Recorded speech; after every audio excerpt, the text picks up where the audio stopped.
Hello guys, क्या हाल हैं आपके। मैं हूं मोहम्मद अकील और आप देख रहे हैं आर साइंस एकेडमी। आज का हमारा टॉपिक फर्स्ट ईयर मैथमेटिक्स से है और आज हम एक्सरसाइज 1.1 का क्वेश्चन नंबर 1 और 2 सॉल्व करेंगे। इसको सॉल्व करने से पहले मैं आपसे रिक्वेस्ट करूंगा कि आप मेरी वीडियो को लाइक कर दें, शेयर कर दें और चैनल को लाजमी सब्सक्राइब कर लें। तो चलें बढ़ते हैं वीडियो की तरफ और हम आज डिस्कस करेंगे सबसे पहले प्रॉपर्टीज़ ऑफ रियल नंबर, जिनकी बुनियाद पे ये क्वेश्चंस हमारे सॉल्व होंगे। तो सबसे पहले हम पढ़ते हैं properties of real number, real numbers.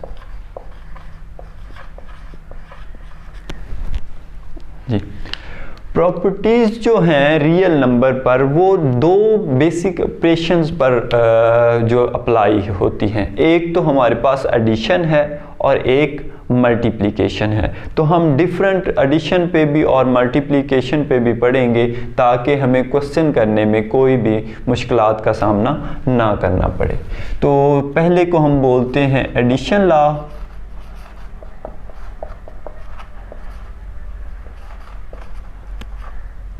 और दूसरे को हम मल्टीप्लिकेशन लॉ बोल देते हैं।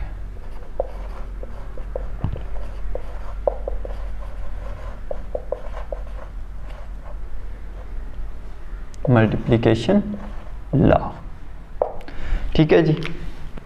ये एडिशन के लिहाज से होंगी और ये मल्टीप्लिकेशन के लिहाज से होंगी। प्रॉपर्टीज सेम होंगी लेकिन ये दोनों दो डिफरेंट ऑपरेशंस हैं। जैसे कि प्लस एक ऑपरेशन है, मल्टीप्लिकेशन एक ऑपरेशन है, तो इसलिए हमने ये दो ऑपरेशन डिस्कस करने हैं। अब आप सोच रहे होंगे कि ऑपरेशन तो 4 हैं, जैसे कि माइनस है और जो है तकसीम है जिसे हम डिवाइड बोलते हैं, उनको हम क्यों डिस्कस नहीं कर रहे। असल में हम उनको इसलिए डिस्कस नहीं कर रहे क्योंकि जो एडिशन हमारे पास लॉ है उसमें जो माइनस वाली है वो एज ए इन्वर्स यूज़ हो जाती है और इसी तरह मल्टीप्लिकेटिव में जो तकसीम वाली है वो एज ए इन्वर्स यूज़ हो जाती है। आगे हम चल के देखते हैं। सबसे पहले हम पढ़ते हैं क्लोजर लॉ। क्लोजर लॉ, ठीक है जी। ये क्लोजर लॉ हम एडिशन के लिहाज से पढ़ रहे हैं। इसकी डेफिनेशन देखें। For all a b belongs to R. फ़र्ज़ कर लें वो कहता है कि ए और बी हमने कोई रैंडम नंबर लिए हैं आर से, तो अब होगा क्या, अगर हम इनको प्लस करें, ए और बी को प्लस करें, तो हमारे पास जो न्यू नंबर आएगा वो भी आर से बिलोंग करना चाहिए, ठीक है। इसकी एग्जांपल के लिए मैं यहाँ पे ना एक छोटी सी रियल लाइंस बना लेता हूँ। रियल लाइन नंबर, ये हमारे पास 0 है, 1 है, 2 है, 3 है, 4 है और up to so on, -1, -2, -3 real number line, ठीक है जी। अब देखें वो कह रहा है कि हमने आर से 2 नंबर लेने हैं, तो मैं कोई से 2 नंबर ले लेता हूँ, रैंडम लेने हैं। मैं एक ये ले रहा हूँ और एक ये ले रहा हूँ, ठीक है जी। या हम ऐसा करते हैं, एक ये ले लेते हैं और एक ये ले लेते हैं, कोई भी रैंडम ले सकते हैं। तो यहाँ पे अगर मैं लूँ, ए को हम नाम दे देते हैं -1 का, यानी ए -1 के इक्वल है और बी हमारे पास जी 2 के इक्वल है, ठीक है। अब इनको हमने क्या करना है, ऐड करना है। -1 + 2 आंसर आएगा 1। अब देखें क्या 1 इस लाइन में कहीं है, तो ये देखें ये खड़ा है। इसका मतलब क्या है कि ये जो आंसर आया है ये भी आर से बिलोंग कर रहा है, तो ये क्या हो गया, ये क्लोज हो गया, क्लोजर प्रॉपर्टी को होल्ड कर गया, ठीक है जी। इसी तरह हम क्लोजर प्रॉपर्टी को अंडर मल्टीप्लिकेशन भी पढ़ लेते हैं।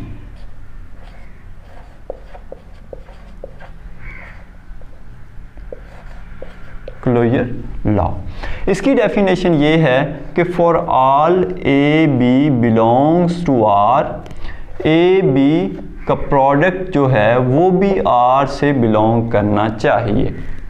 अब यहाँ पे वो कह रहा है कि अगर हमने कोई दो रैंडम नंबर लिए हैं जो कि आर से बिलोंग करते हैं तो उनका प्रोडक्ट भी या उनको मल्टीप्लाई करने से जो आंसर आता है वो भी किससे बिलोंग करना चाहिए, आर से बिलोंग करना चाहिए। इसकी भी मैं एक एग्जांपल ले लेता हूँ। मैं यही नंबर लेने लगा हूँ, ए हमारे पास -1 है और बी हमारे पास 2 है। एग्जांपल के तौर पे कोई भी रैंडम नंबर ले सकते हैं। तो -1 और 2 को अगर हम आपस में मल्टीप्लाई करें तो आंसर क्या आता है, -2 आता है। देखिए -2 यहाँ खड़ा है, इसका मतलब क्या हुआ कि ये किससे बिलोंग कर गया, रियल नंबर से। ठीक है जी, तो ये प्रॉपर्टी क्या कहलाएगी, क्लोजर प्रॉपर्टी अंडर मल्टीप्लिकेशन। ठीक हो गया जी।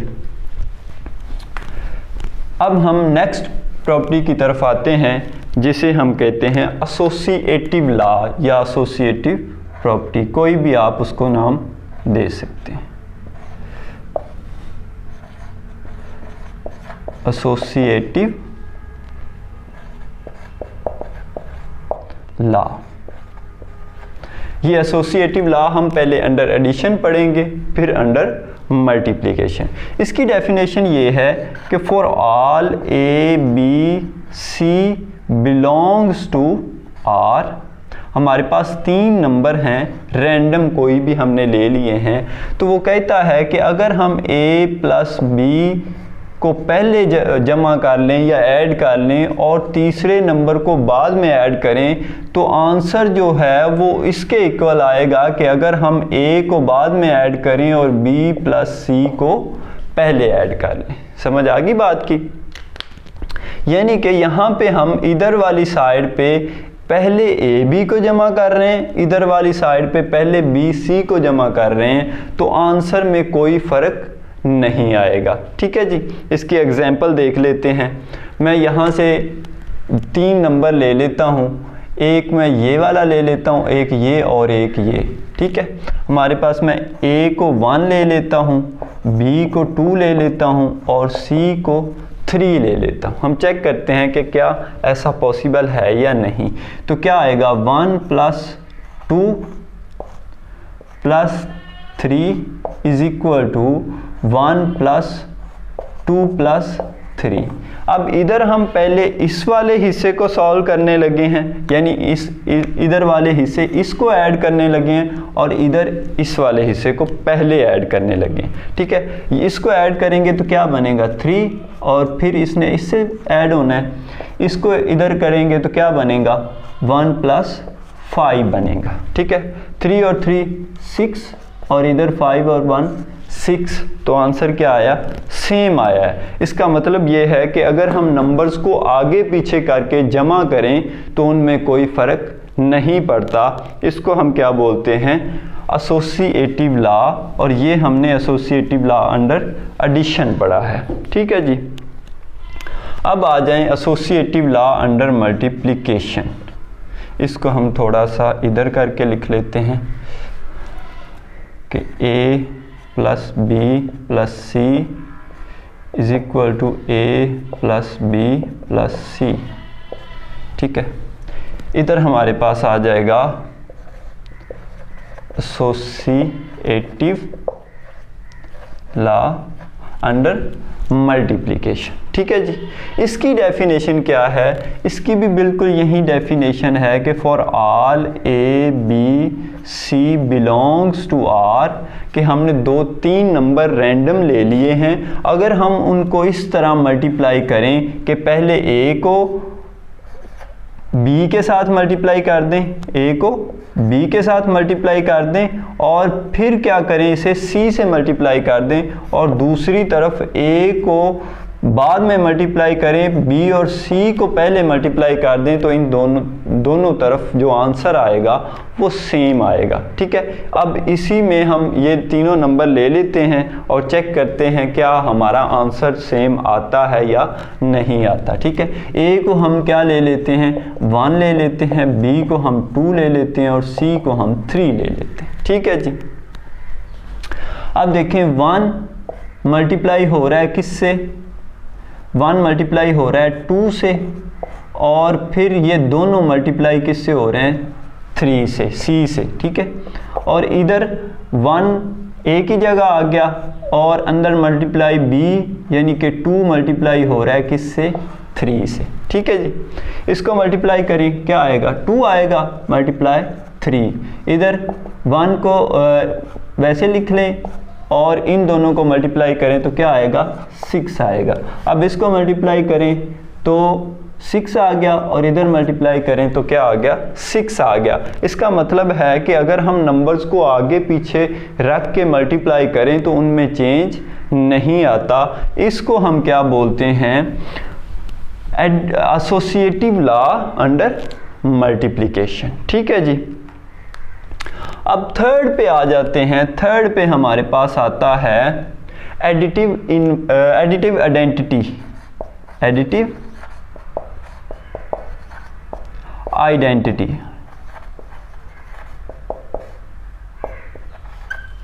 ठीक है जी।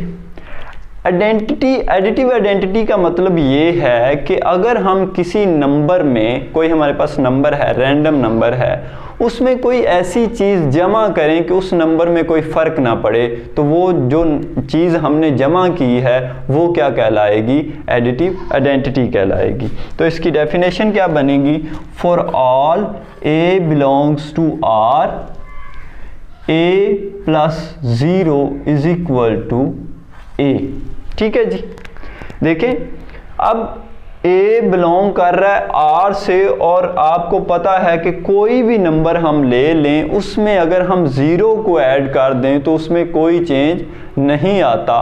तो इस लिहाज से 0 हमारा क्या हुआ, एडिटिव आइडेंटिटी हुआ, और वो एडिटिव आइडेंटिटी जो है ये चेंज नहीं होगा। फॉर एग्जांपल हम इसकी एग्जांपल देखना चाहें, हम A को ले लेते हैं 5, तो 5 में हम क्या ऐड करें, तो इस 5 जो 5 का 5 ही रहे, तो हम क्या ऐड करेंगे, 0 ऐड करेंगे। तो 0 यहाँ पे क्या है, एडिटिव आइडेंटिटी है। ठीक है जी। इसी तरह इधर आ जाएं, हमारे पास थर्ड है मल्टीप्लिकेटिव आइडेंटिटी।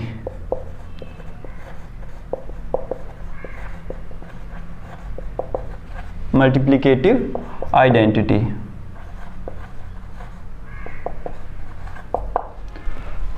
अच्छा, मल्टीप्लिकेटिव आइडेंटिटी में ये कहता है कि अगर हमारे पास कोई नंबर है उसको किसी ऐसे नंबर से ज़र्ब करें जिससे उसमें चेंज ना आए, तो जिस नंबर से हमने उसे ज़र्ब किया है वो क्या कहलाएगा, मल्टीप्लिकेटिव आइडेंटिटी कहलाएगा।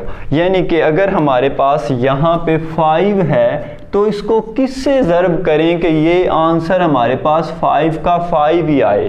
अब अगर 0 से ज़र्ब करेंगे तो ये क्या हो जाएगा, 0 हो जाएगा। तो किससे ज़र्ब करेंगे, 1 से ज़र्ब करेंगे। तो फिर ये जो 1 है ये क्या कहलाएगा, मल्टीप्लिकेटिव आइडेंटिटी कहलाएगा। ठीक है जी। तो इसकी डेफिनेशन लिख लेते हैं। इसकी डेफिनेशन है, for all A belongs to R, A multiply 1 is equal to A। ठीक हो गया जी। इसकी मल्टीप्लिकेटिव आइडेंटिटी जो है 1 होती है और एडिटिव आइडेंटिटी हमारे पास 0 होती है। ठीक है जी। अब नेक्स्ट प्रॉपर्टी की तरफ चलते हैं, वो है एडिटिव इनवर्स। यहाँ पे हम लिख लेते हैं एडिटिव इनवर्स।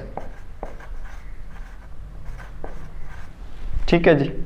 एडिटिव इनवर्स का मतलब ये है कि कोई हमारे पास अगर नंबर है उसमें दूसरा नंबर ऐसा ऐड करें हमारे पास आंसर हमेशा आइडेंटिटी आए, यानी कि एडिटिव आइडेंटिटी आए तो 0, अगर मल्टीप्लिकेटिव है तो 1 आना चाहिए। ठीक है। फॉर एग्जांपल पहले मैं इसकी एग्जांपल ले लेता हूँ एक, कि हमारे पास एक नंबर है 4 है। ठीक है, यहाँ से हमने ले लिया। तो 4 में ऐसा क्या हम जमा करें कि आंसर 0 आए, हमेशा से आंसर क्या आए, 0 आए। तो क्या ऐड करेंगे, इसमें हम ऐड करेंगे -4, इधर से -4 ऐड करेंगे तो आंसर क्या आ जाएगा, 0 आ जाएगा। तो -4 इसका क्या होगा, एडिटिव इनवर्स होगा। ठीक है जी। तो इसकी डेफिनेशन क्या बनेगी? For all A belongs to R, there exists minus A belongs to R such that A plus minus A is equal to 0। कह रहा है कि जो रैंडम नंबर A हमने R से लिया है, हमेशा R में एक ऐसा नंबर होगा जिसके साथ माइनस लगी होगी, लेकिन नंबर सेम होगा। जैसे कि यहाँ पे मैंने 4 नंबर ले लिया है, तो इसका एडिटिव इन्वर्स -4 हो गया। 3 ले ले तो इसका एडिटिव इन्वर्स -3 हो गया, और उनको ऐड करने से हमारे पास आंसर क्या आया करेगा? 0 आया करेगा। ठीक है जी। इधर आ जाएं, हमारे पास 4 वाली प्रॉपर्टी क्या डिस्कस करेंगे हम? Multiplicative inverse. Multiplicative inverse. ठीक है जी।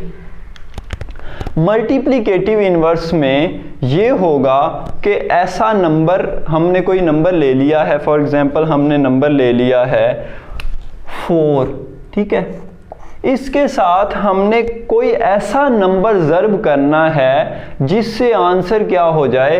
1 हो जाए। अब इसकी identity, additive identity, multiplicative identity 1 थी, तो इसका भी आंसर क्या आना चाहिए? 1 आना चाहिए। इधर इसकी एडिटिव आइडेंटिटी 0 थी, तो इसका आंसर क्या आता था? 0 आता था। तो 1 आंसर कब आएगा? जब हम इसको 1/4 से मल्टीप्लाई करेंगे। ठीक है जी।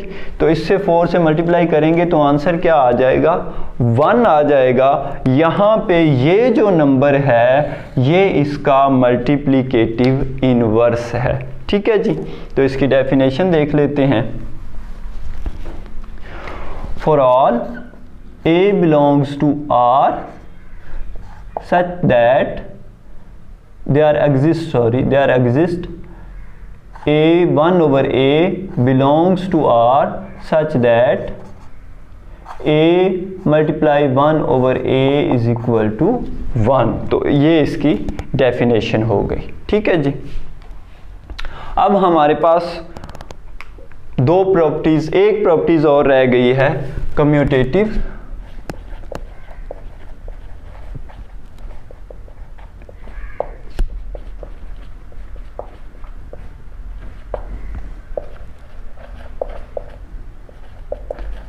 अंडर एडिशन और कम्यूटेटिव प्रॉपर्टी अंडर मल्टीप्लिकेशन। ठीक है। जैसे हमने इधर एडिशन लॉ में पढ़ा, ये एडिशन लॉ में आएगी और दूसरी मल्टीप्लिकेटिव लॉ में आएगी। ठीक है जी। कम्यूटेटिव प्रॉपर्टी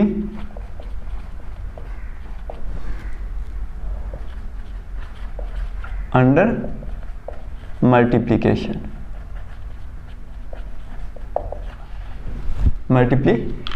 ठीक है जी।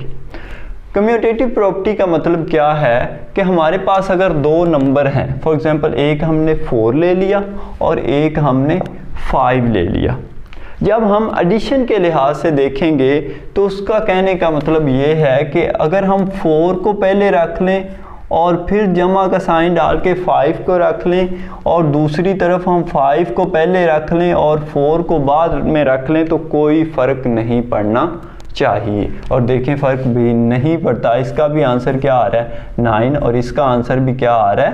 9 आ रहा है। यानी कि नंबर्स को आगे पीछे करने से उन पे असर नहीं होता। ठीक है। इसकी डेफिनेशन हम कर लेते हैं।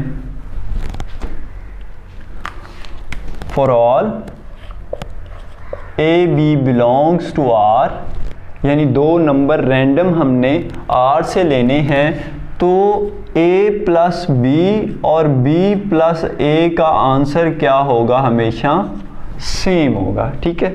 इसी तरह मल्टीप्लिकेशन के लिहाज से भी अगर देखें तो वो कहेगा for all a b belongs to R, यानी कि दो नंबर ए बी रैंडम हमने ले लिए जो हमने आर से लिए हैं, तो अगर हम ए को पहले रख के बी को बाद में रख के ज़रब दें और दूसरी तरफ बी को पहले रख के ए को बाद में रख के ज़रब दें तो आंसर हमेशा क्या होगा, सेम आएगा। ठीक है, ये हमारे पास कुछ 5 प्रॉपर्टीज़ थी जिनको हमने अंडर एडिशन और अंडर मल्टीप्लिकेशन देखा। ठीक है, अब हम आ जाते हैं एक्सरसाइज की तरफ।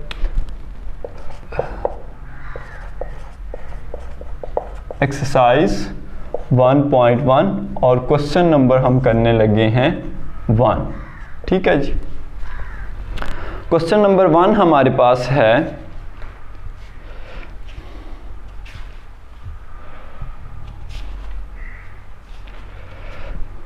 Which of the following sets have closure property? Which of the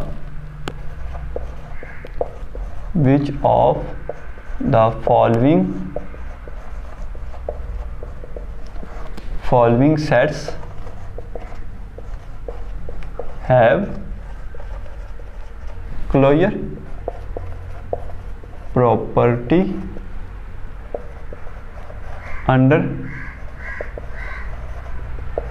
addition and under multiplication। आपने ये बताना है कि दिए हुए जो सेट हैं वो एडिशन के लिहाज से क्लोजर प्रॉपर्टी रखते हैं या नहीं, और मल्टीप्लिकेशन के लिहाज से क्लोजर प्रॉपर्टी रखते हैं या नहीं, जो हमने सबसे पहले डिस्कस की है कि अगर दो नंबर हैं तो उनको जमा करने से तीसरा नंबर जो आएगा वो भी उसी सेट से बिलोंग करेगा, और अगर मल्टीप्लिकेशन के लिहाज से देखें तो दो नंबर हैं उनको ज़रब करने से जो तीसरा नंबर आएगा वो भी उसी सेट से बिलोंग करेगा। ठीक है जी, तो फर्स्ट क्वेश्चन है हमारे पास 0। ठीक है जी, इसका फर्स्ट पार्ट देख रहे हैं हम 0। अब इसको सॉल्व करने का एक अच्छा तरीका ये है कि हम टेबल से कर लें, क्योंकि टेबल जो है ये आपको ये जितनी 5 प्रॉपर्टीज़ यहाँ पे लिखी हुई हैं उन सब को हम इस टेबल के ज़रिए चेक कर सकते हैं। ठीक है, लेकिन यहाँ पे हमने सिर्फ एक प्रॉपर्टीज़ को चेक करना है और वो क्या है, क्लोजर प्रॉपर्टी। तो सबसे पहले तो हम ये देखेंगे कि हम किस ऑपरेशन के लिहाज से चेक कर रहे हैं। सबसे पहले एडिशन के लिहाज से चेक कर रहे हैं, तो यहाँ पे मैं प्लस का साइन लगा दूंगा। यहाँ पे हमने वो वाला ऑपरेशन लिखना है जिसके लिहाज से हम चेक कर रहे हों, और जो यहाँ पे नंबर हो उसको यहाँ भी लिख देना है और इधर भी लिख देना है। इधर जितने भी नंबर हो ऐसे भी लिखते जाएं और ऐसे लिखते जाएं। ठीक है जी, अब यहाँ पे प्लस है, इसको और इसको प्लस करके यहाँ लिखें 0 + 0, आंसर क्या आएगा, 0। ठीक है, अब चेक कैसे करना है क्लोजर प्रॉपर्टी होल्ड हो रही है या नहीं। इस टेबल में जो आंसर आएंगे अगर तो वो इस सेट में मौजूद हों तो क्लोजर प्रॉपर्टी होल्ड कर जाएगी, और अगर इनमें से कोई भी एक ऐसा नंबर आ जाए जो इसमें मौजूद नहीं है तो क्लोजर प्रॉपर्टी होल्ड नहीं करेगी। तो यहाँ पे हम क्या लिखेंगे, it have closure property under addition. ठीक है जी, ये इसका क्या हो गया, आंसर हो गया। अब हमने मल्टीप्लिकेशन के लिहाज से चेक करना है, तो मल्टीप्लिकेशन के लिहाज से भी हम बिल्कुल इसी तरह चेक करेंगे। हम यहाँ पे एक बॉक्स बना लेंगे, यहाँ पे ऑपरेशन लिखेंगे। अब हमारे पास ऑपरेशन क्या है, मल्टीप्लिकेशन का, बिल्कुल वैसे ही इसको इधर लिख देंगे और इसको इधर लिख देंगे। अब हमने यहाँ पे इसको ज़र्ब करके लिखना है, तो 0 × 0 क्या आएगा, 0 आएगा। अब इस टेबल में जो आंसर आया है क्या वो इसमें है मौजूद, तो है, बिल्कुल 0 इसमें मौजूद है। तो हम क्या लिखेंगे, इट हैव क्लोजर प्रॉपर्टी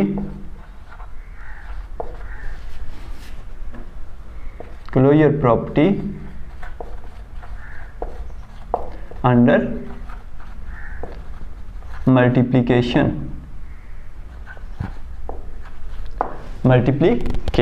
ठीक हो गया जी। अब हम इसका पार्ट नंबर 3 डिस्कस करते हैं।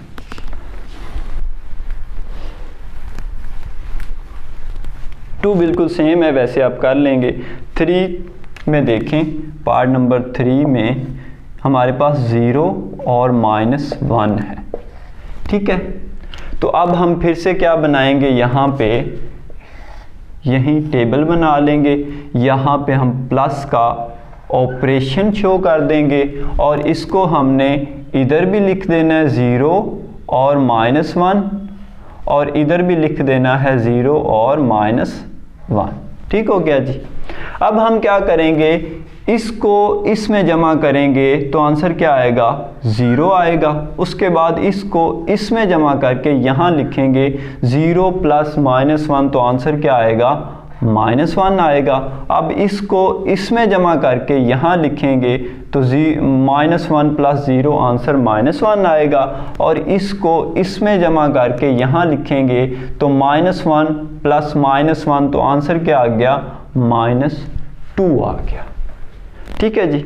अब देखें, इसमें हमारे पास ये नंबर जो है ये भी इसमें है, ये भी इसमें है, ये भी इसमें है, लेकिन ये नंबर इसमें नहीं है, ठीक है। तो हम क्या लिखेंगे, -2 does not belongs to set, हमारे पास क्या है 0 और -1। जो आंसर इसमें -2 आया है वो इस सेट में से बिलोंग नहीं करता। इसका मतलब ये है कि ये क्लोजर प्रॉपर्टी होल्ड नहीं करता। It does not hold closure property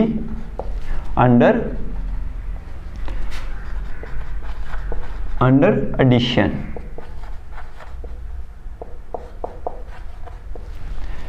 ये एडिशन के लिहाज से क्लोजर प्रॉपर्टी होल्ड नहीं करता। इसी तरह अब हम मल्टीप्लिकेशन में चेक करेंगे। तो मल्टीप्लिकेशन के लिए भी हम क्या करेंगे, इसी तरह बिल्कुल बॉक्स बना लेंगे और अब यहाँ पे हमारे पास ऑपरेशन क्या हो जाएगा, मल्टीप्लिकेशन का हो जाएगा। नंबर यहाँ पे ये 0 आ जाएगा, -1 आ जाएगा, इधर भी 0 आ जाएगा और -1 आ जाएगा। अब हमने इनको यहाँ पे मल्टीप्लाई करके लिखना है।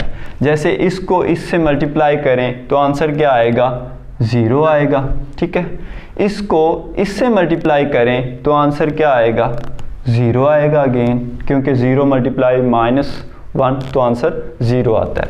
-1 को 0 से मल्टीप्लाई करें तो आंसर क्या आएगा, 0 आएगा। लेकिन -1 को -1 से मल्टीप्लाई करें तो आंसर क्या आएगा, 1 आएगा, क्योंकि माइनस से मल्टीप्लाई होके प्लस हो जाती है। तो यहाँ पे देखें, अगर हमारे पास ये भी मैच हो रहा है, इसमें ये भी है, ये भी है, लेकिन ये मौजूद नहीं है, तो हम क्या लिखेंगे कि 1 does not belongs to set 0 -1, यानी कि जो 1 है वो इस सेट से बिलोंग नहीं करता। तो इसका मतलब क्या होगा, it does not hold closure property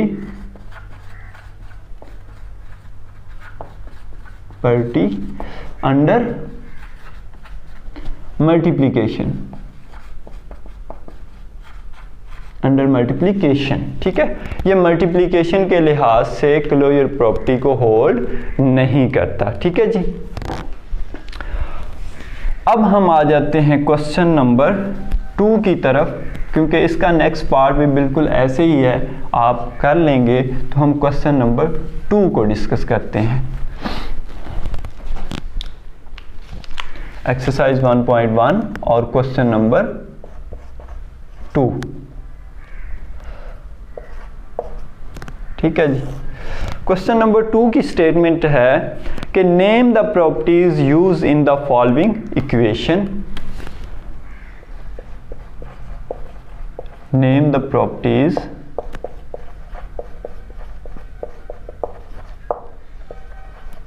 used in the following equations। ठीक है जी, हमने प्रॉपर्टीज को बताना है कि जो इक्वेशन गिवन है उसमें कौन सी प्रॉपर्टी को यूज किया गया है। तो सबसे पहला क्वेश्चन देखें, वो लिखता है 4 + 9 = 9 + 4।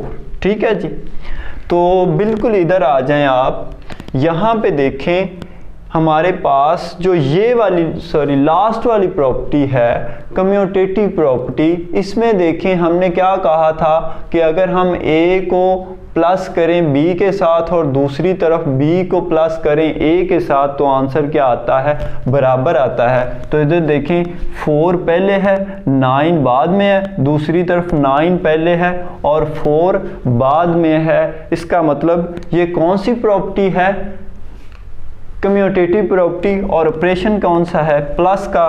तो हम क्या लिखेंगे, it is commutative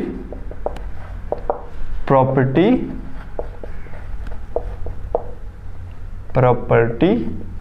under addition. ये कौन सी प्रॉपर्टी है, कम्यूटेटिव प्रॉपर्टी अंडर एडिशन। ठीक है जी, नेक्स्ट क्वेश्चन देखें तो यहाँ पे लिखा हुआ है, इसका सेकंड पार्ट जो है हमारे पास a + 1 + 3/4 = है a + 1 + 3/4। ठीक है जी, इस इक्वेशन में कौन सी प्रॉपर्टी यूज़ हुई है, तो आप अगर इस प्रॉपर्टी को देखें तो हमने कहा था कि अगर हमारे पास 3 रैंडम नंबर्स हों, जैसे कि a, b और c है और बिलोंग्स को कर रहे हैं r से, तो उनमें से अगर हम पहले में यहाँ पे थोड़ा इस ऐसे लिखना था,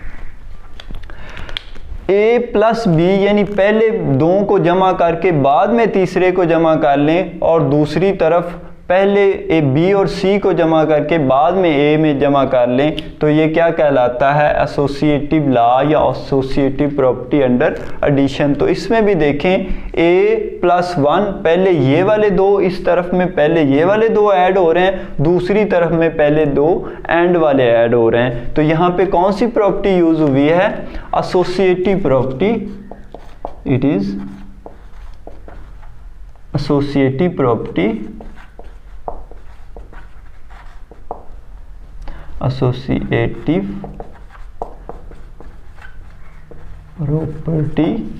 अंडर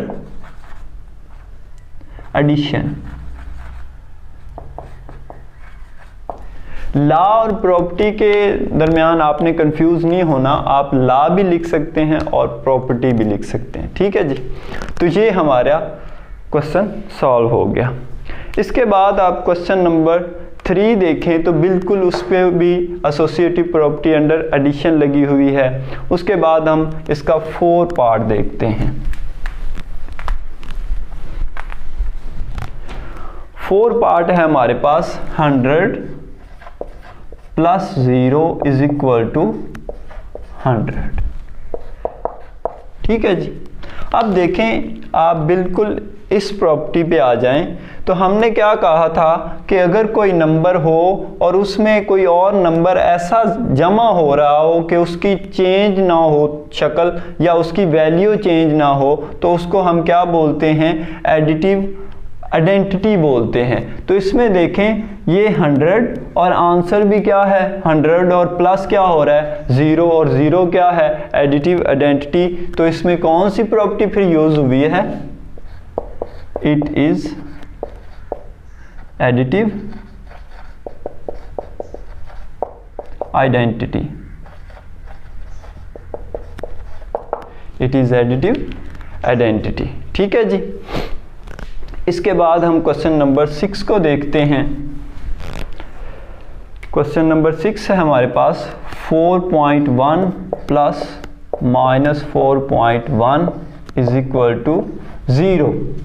देखें एंड पे आंसर क्या है, एडिटिव आइडेंटिटी है, क्योंकि 0 हमारे पास क्या होता है, एडिटिव आइडेंटिटी होती है। और एडिटिव आइडेंटिटी आंसर कब आता है, जब हम किसी नंबर को उसके एडिटिव इनवर्स के साथ जमा कर दें। ठीक है जी, हमने इसको क्या किया है, 4.1 को जमा किया है उसके एडिटिव इनवर्स के साथ, इसलिए हमारे पास एडिटिव आइडेंटिटी आंसर आया है। तो यहाँ पे कौन सी प्रॉपर्टी यूज हुई है, एडिटिव इनवर्स वाली, इट इज एडिटिव इनवर्स। ठीक हो गया जी।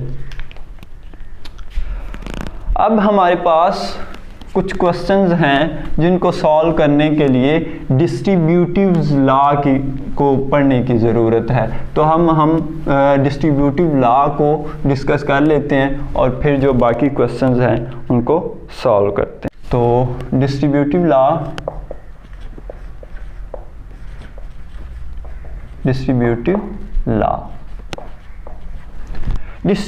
लॉ में दो तरह के लॉज हैं, एक को हम लेफ्ट डिस्ट्रीब्यूटिव लॉ कहते हैं और एक को हम राइट डिस्ट्रीब्यूटिव लॉ कहते हैं। तो सबसे पहले हम लेफ्ट डिस्ट्रीब्यूटिव लॉ को डिस्कस कर लेते हैं। Left distributive law. Left distributive law में क्या होता है कि हमारे पास अगर A है मल्टीप्लाई हो रहा है B प्लस C से, तो इसका आंसर क्या आएगा, AB प्लस AC। अब जो मल्टीप्लाई नंबर हो रहा हो, ठीक है, वो हमने देखना है। अगर वो लेफ्ट साइड पे हो तो हमारे पास लॉ क्या होगा, लेफ्ट डिस्ट्रीब्यूटिव लॉ होगा। अगर वो राइट साइड पे हो तो लॉ क्या होगा, राइट डिस्ट्रीब्यूटिव लॉ। जैसे कि मैं यहाँ पे राइट डिस्ट्रीब्यूटिव लॉ भी लिख देता हूँ।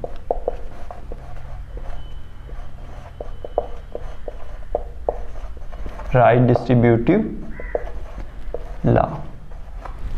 अब ये जो मल्टीप्लाई हो रहा है, अब इसमें आप देखें डिस्ट्रीब्यूटिव लॉ में दोनों operation at a time use हो रहे हैं, प्लस का भी और मल्टीप्लिकेशन का भी। ठीक है, तो यहाँ पे हम अगर ये हमारे पास ऐसे हो कि A plus b multiply C, अब देखें जो मल्टीप्लाई हो रहा होगा नंबर वो अगर राइट पे चला जाए तो हम इसको क्या बोलेंगे, राइट डिस्ट्रीब्यूटिव लॉ। ठीक है, और ये किसके इक्वल होगा, AC प्लस BC। ठीक है जी, इसको हम क्या बोलते हैं, राइट डिस्ट्रीब्यूटिव लॉ बोलते हैं। अब हम इसके कुछ क्वेश्चंस को सॉल्व कर लेते हैं।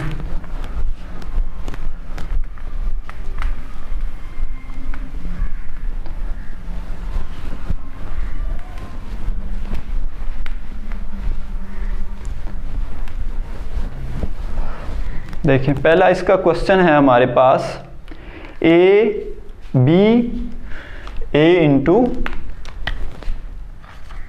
Into B minus C is equal to A B minus A C.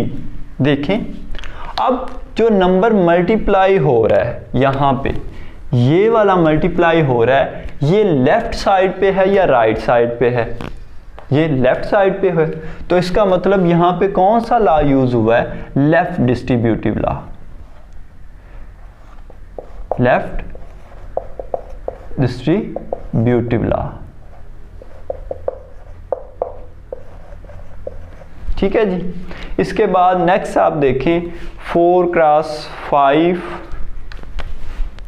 4 multiply 5 multiply 6, ठीक है जी, सॉरी 8 है, multiply 8 is equal to 4 multiply 5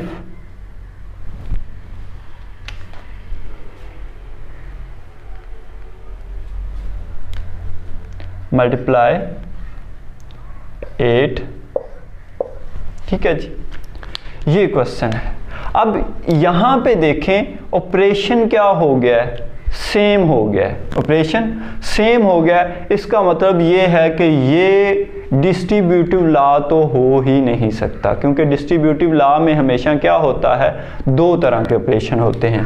अब देखें यहाँ पे क्या है, फिर एक पहले इस साइड वाले आपस में ज़रब हो रहे हैं और इधर पहले इस साइड वाले बाएं साइड वाले पहले मल्टीप्लाई हो रहे हैं। तो हम फिर इसको किस लॉ का नाम देंगे, associative, it is associative property under. अब ये किसके लिहाज से, एडिशन के लिहाज से या मल्टीप्लिकेशन के लिहाज से, तो ये आपस में ज़रब हो रहे हैं तो हम क्या लिखें, अंडर मल्टीप्लिकेशन, अंडर मल्टीप्लिकेशन। ठीक हो गया जी। तो उम्मीद है कि आपको ये सारे क्वेश्चन आज के समझ आए होंगे। अगर कोई क्वेश्चन रह गया हो तो आप उसमें कमेंट बॉक्स में मुझे बता सकते हैं, और वीडियो को लाइक कीजिएगा, दोस्तों के साथ शेयर कीजिएगा। और हमेशा से मेरी कोशिश यही रही है कि आपको बेस्ट से बेस्ट एजुकेशन प्रोवाइड कर सकूं। तो उम्मीद है कि आप जो है इस चीज़ से सेटिस्फाइड हैं कि आपको इस चीज़ की समझ आ रही है, और मेरे चैनल को सब्सक्राइब कर दीजिएगा। मिलते हैं नेक्स्ट वीडियो में। अल्लाह हाफिज़।